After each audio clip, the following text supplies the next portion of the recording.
This first comic is very funny. You've seen her on Kill Tony. She's open for Roseanne Bar. She travels all across the country. Guys, make it loud for Celia Contreras.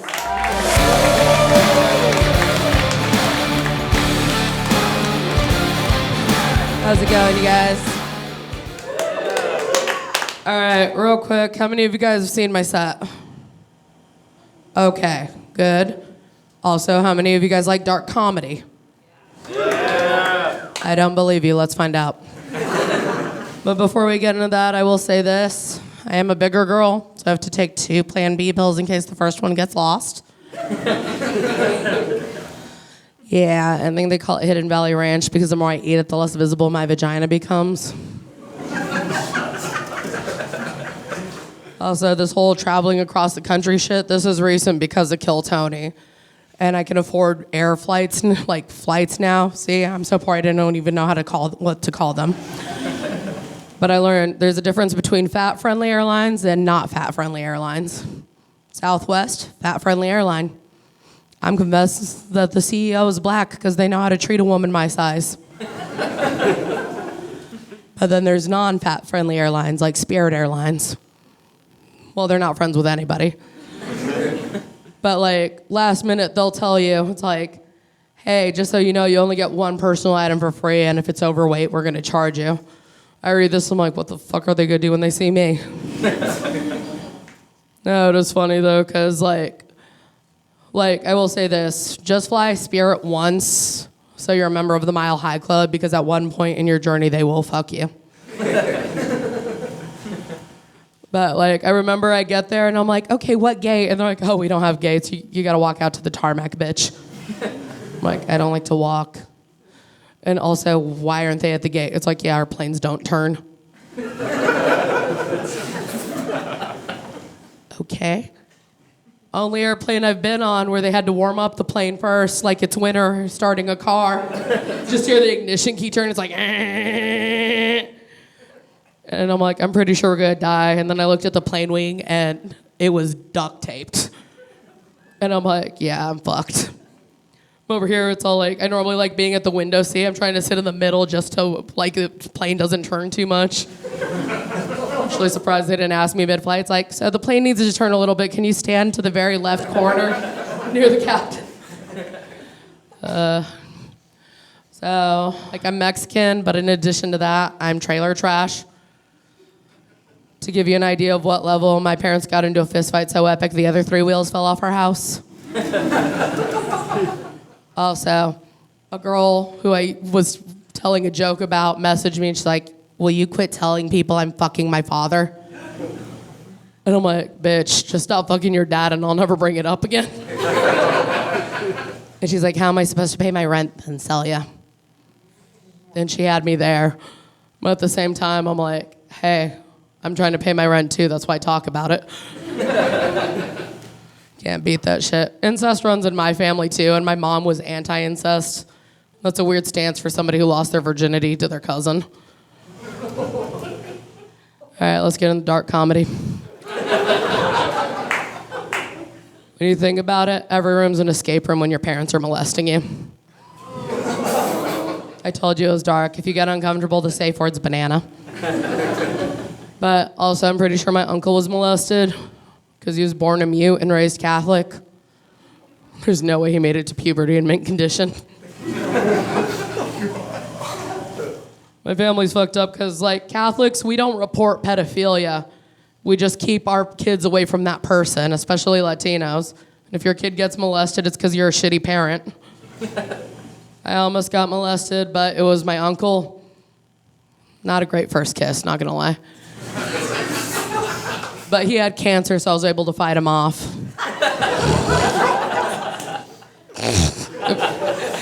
I'm going to hell, and he's gonna be there too. I hope the cancer carries to hell. Yeah. My family says stupid shit to get me to act right. Like my tia, she's like, you need to start wearing a bra because if your titties sag, no man will want you. And I'm like, tia, listen, I can't wait till the day my titties hang low enough I can suck on them while I masturbate. Then I won't need no fucking buddy. Another thing she told me, it's like, you need to lose weight because if you get too fat, you'll never get married. I'm like, there is a show called My 600-Pound Life that negates that theory. I've never seen a single fat person on that show. There's always a skinny, codependent person with 2 KFC buckets under each arm. It's like, she can't leave me if she can't fit through the door. But, like, also the same Thea, she tried to comfort me about one of my miscarriages. I was like, hey, your baby's in heaven right now with your mom, and your mom's looking after her. I'm like, great, now I have to kill myself to do a wellness check. Pretty sure there's no CPS in heaven. Though, if you die falling down the stairs, you technically did find the staircase to heaven.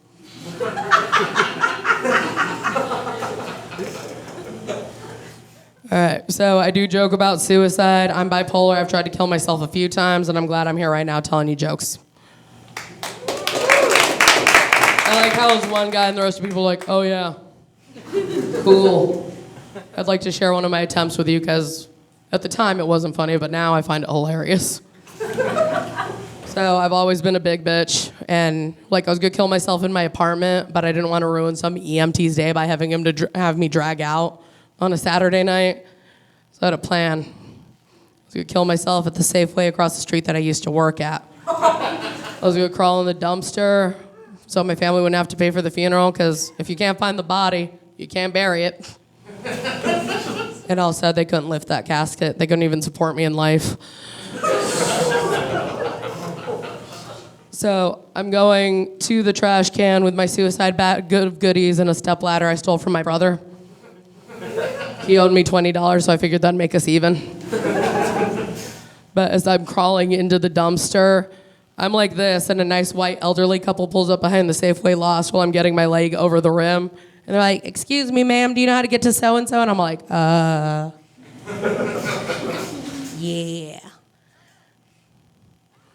I go down, I give them directions, and I'll never forget what the wife said to me, you guys.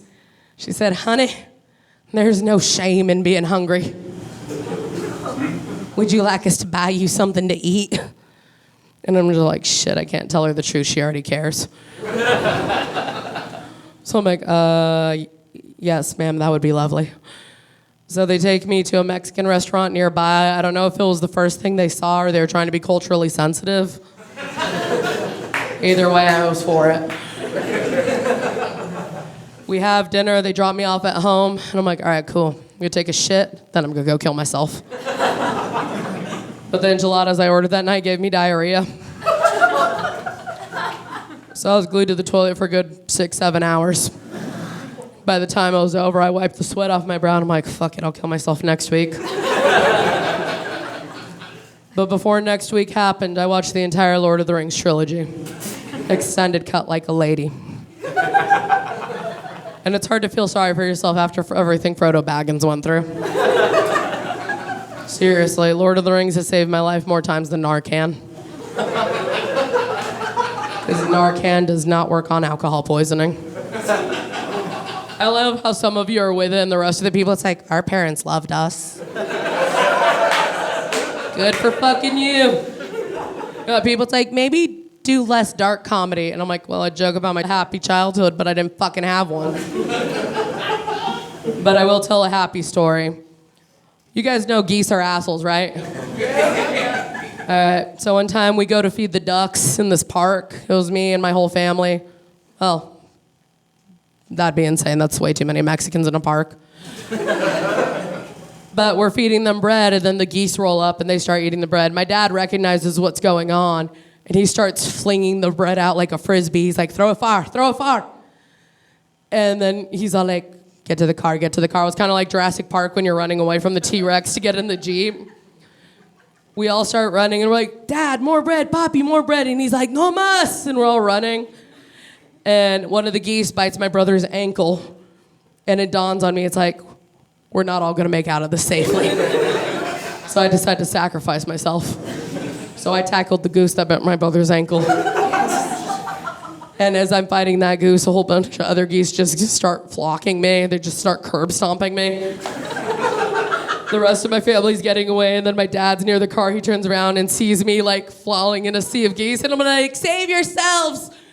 And my dad, like, I don't know if you've ever seen a 5'2" Mexican man belly flop into a group full of geese to save his daughter. But That shit was special. And our show we watched together was Walker, Texas Ranger. So I see him flying through the air, and all I hear is like, "'Cause the eyes of a ranger are upon me." He punches one of the geese, lifts me up, and then like we get to the car, and he's like, "What were you thinking?" I'm like, "I was trying to save the family." He's like, "Pinche pendeja, I love you." It was a good time. All right, I'll let Vaughn a joke from my childhood. Knock, knock. Who's there? Who's there? CPS.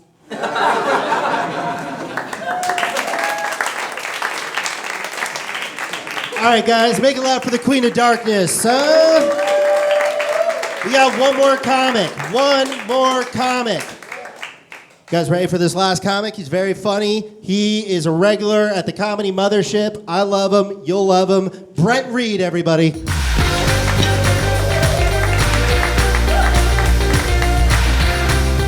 Hey, give it up for that fucking idiot. That was fun, huh? Hell yeah. Good to be here. Good to be here. You guys been having fun? Give it up for all the comics you've seen tonight, huh?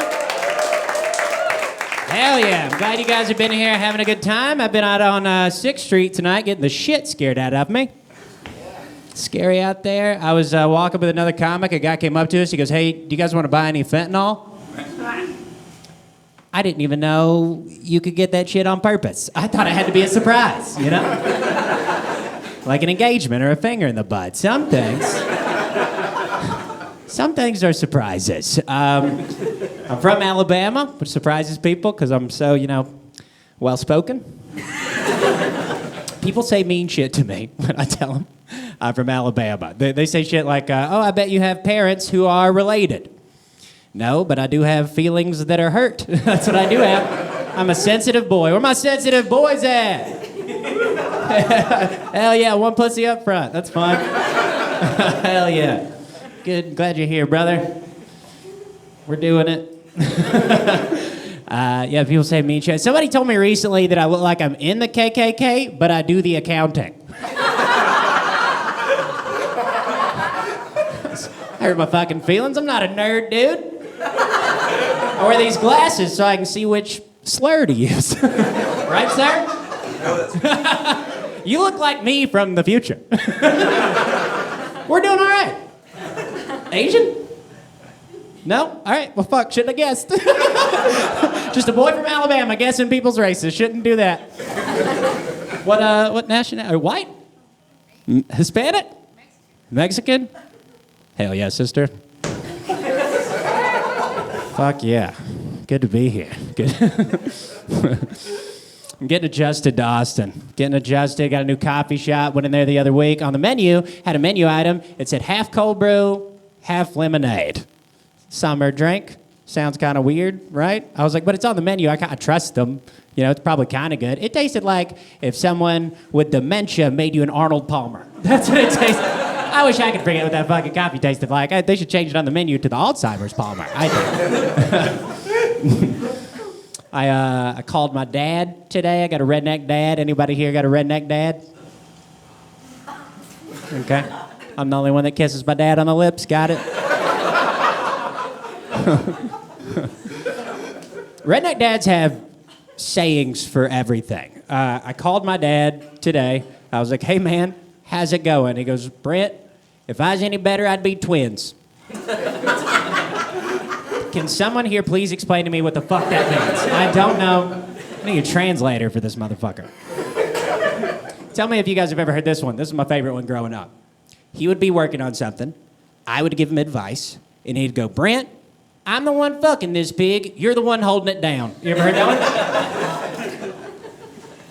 I was like, all right, well, I'm 6. You just taught me bestiality, non-consensual sex, and metaphor. All in one swoop. That's an Alabama dad for you. I get anxiety from my dad's side of the family, but luckily to level me out, I got my mom's IBS, so... Groans. Somebody has to poop in here. Yeah, I got anxiety from my dad's side of the family, got IBS from my mom's side of the family.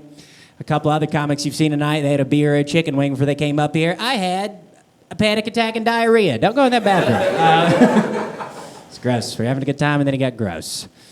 Trying to get weirder. Austin's all weird and shit. I had my first tarot card reading recently. Anybody here worship the devil?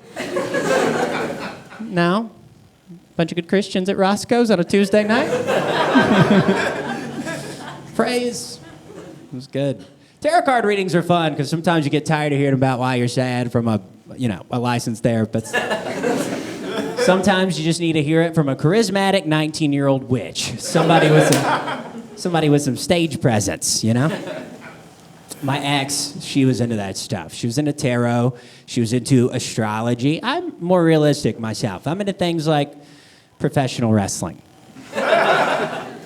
Took her to a match. If you ever get the chance to go to a wrestling match, even if you think it's not something you'd be into, highly recommend. It's so much fun. There's so many special needs middle-aged men there having the time of their lives. I knew that every match was going to be a good one. And that's because the fella sitting next to me kept leaning over and going, "This gonna be a good one." And he was right every time. Every one of them was a fucking banger. So I'm getting super into it. My new friends, you know. She gets pissed. She leans over. She goes, "Hey, you know this shit is fake, right?" I was like, "Hey, you know all the zodiac signs are fake? What are we doing here? Now we're both sad in this happy place, you know?" We're very similar people, you know. She's a witch. I'm a wrestling fan. She's got the crystals. I've got the rock. We're very similar. Very similar. Turned into a fight, though. She was like, "Brent, you always have to be the center of attention. That is so Gemini of you."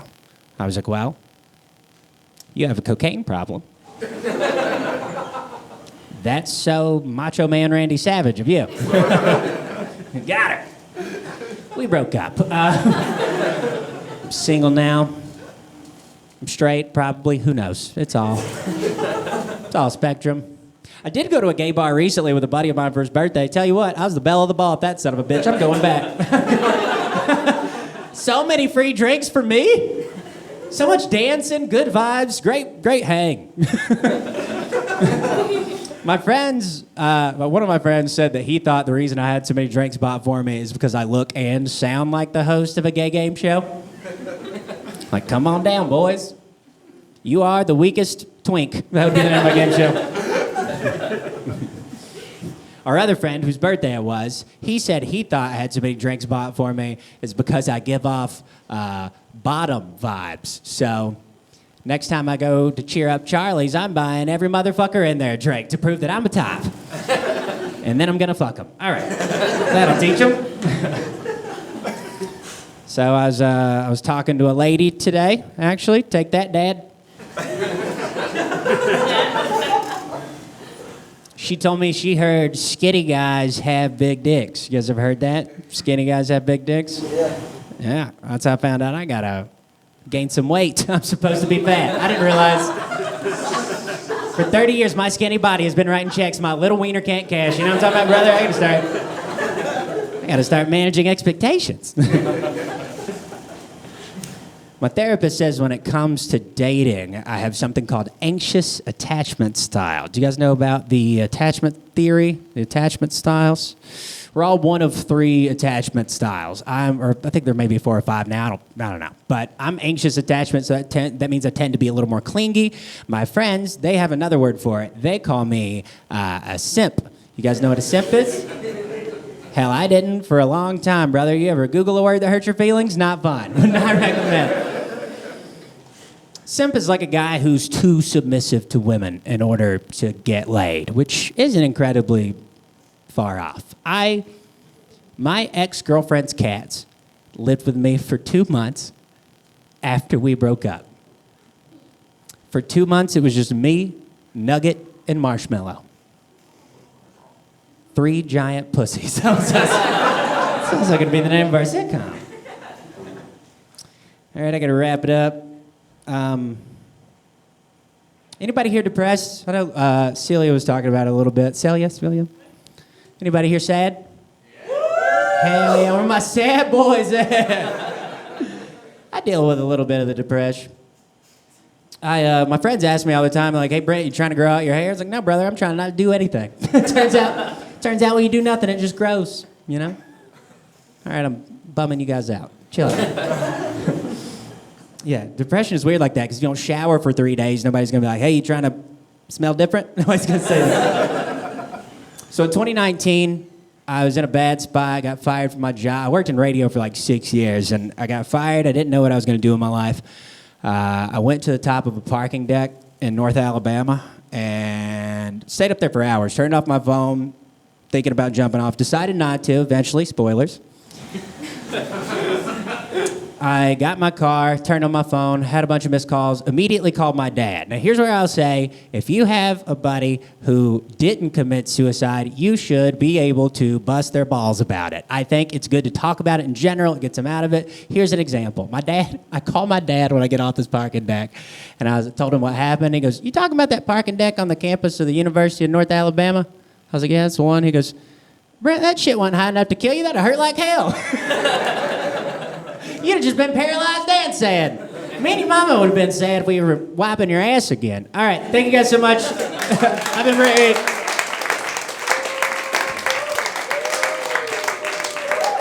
Give it up one more time for that simp, guys. Come on. So that's the show. Please feel good about coming out and supporting comedy. Roscoe's has shows all the time. They're great. I love you. I love you. Change your job, okay? Love you guys. Bye.